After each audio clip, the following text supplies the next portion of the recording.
जैसा कि last episode में हमने देखा कि टैंग शैंग घोस्ट मास्टर से लड़ रहा था और घोस्ट मास्टर ने अपनी 8 स्पिरिट रिंग यूज कर ली थी। उनकी 8 स्पिरिट रिंग का नाम dance of tens of thousands of snakes है और इस टेक्निक की वजह से वहाँ बहुत खतरनाक स्नेक्स आ गए थे और वो सभी टैंग शैंग पर हमला करने लगे थे।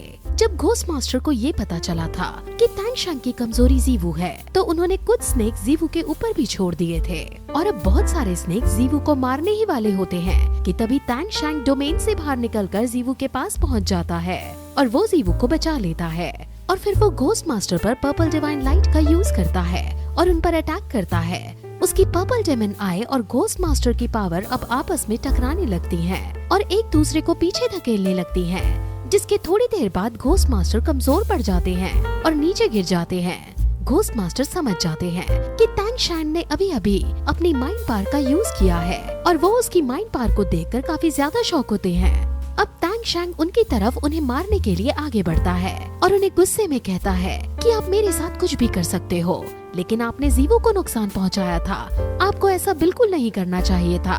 टैंग शैंग अब गुस्से में अपनी लेफ्ट लेग की सोल बोन का यूज करता है और उसकी टेक्निक से वो व्हेल टाइगर डेमन एग्स को समन करता है और वो एग्स को सीधे घोस्ट मास्टर की तरफ फेंक देता है।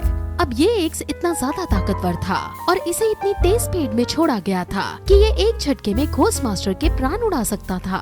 इसलिए जीवू तुरंत टैंग शैंग को रोकने के लिए भागती है और टैंग शैंग को धक्का देकर उसकी डायरेक्शन बदल देती है, जिससे एग्स घोस्ट मास्टर के बिल्कुल पास से होते हुए गुजरती है। लेकिन उस एग से घोस्ट मास्टर के सांप घायल हो जाते हैं और घोस्ट मास्टर खुद घायल होकर नीचे आकर गिरते हैं। जीवू टैंग शैंग को गले से लगा लेती है क्योंकि वो बहुत ज्यादा डरी हुई थी। टैंग शैंग जीवू से पूछता है कि आखिर तुमने ऐसा क्यों किया। इस पर जीवू उसे बताती है कि हमारा मकसद यहाँ चैलेंज को पूरा करना है, किसी की जान लेना नहीं है। तुम शांत हो जाओ और धीरज धारण करो, कुछ भी ऐसा मत करो जिससे तुम्हें और हमें बाद में पछतावा हो। जब जीवू की इतनी गंभीर बातों को टैंग शैंग सुनता है तो वो सोच में पड़ जाता है और उसे समझ आ जाता है कि उसे शांत होने की जरूरत है। वो भी अब जीवू को गले से लगा लेता है और अपने डोमेन को खत्म कर देता है। वो जीवू से उदास होते हुए कहता है कि जब भी तुम पर संकट आता है तो मुझे वही पल याद आने लगते हैं। तुम्हारा मेरे लिए सैक्रिफाइस करना मेरा सबसे बड़ा दर्द है और इसी दर्द पर आज नमक छिड़क गया था। जीवू उसे कहती है कि मैं तुम्हें अब कभी छोड़कर नहीं जाऊंगी, लेकिन तुम्हें मुझसे वादा करना होगा कि तुमने जैसे आज अपना कंट्रोल खोया है वैसे कभी अपना कंट्रोल नहीं खोओगे।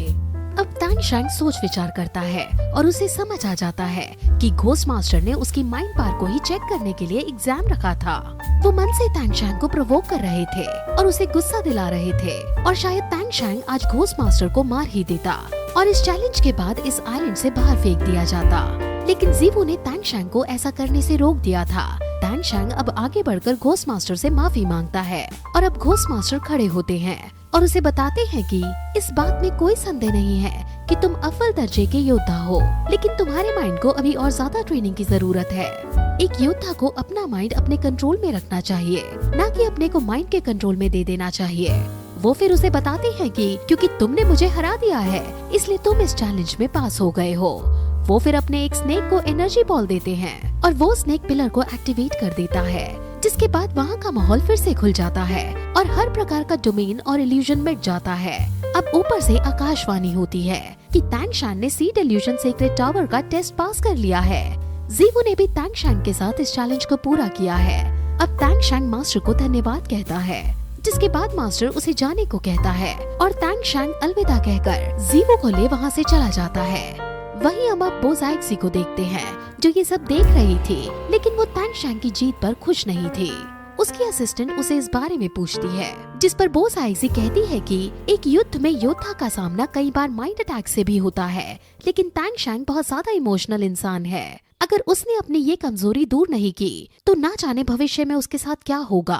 फीलिंग इंसान की वो चीज होती है जो उसे बहुत ज्यादा कष्ट देती है। इसलिए एक योद्धा युद्ध तभी खेलता है जब वो अपनी भावनाओं पर नियंत्रण करना सीखे। उसे अपनी भावनाओं को नियंत्रित करना आना चाहिए, न कि उसे अपनी भावनाओं के नियंत्रण में आ जाना चाहिए।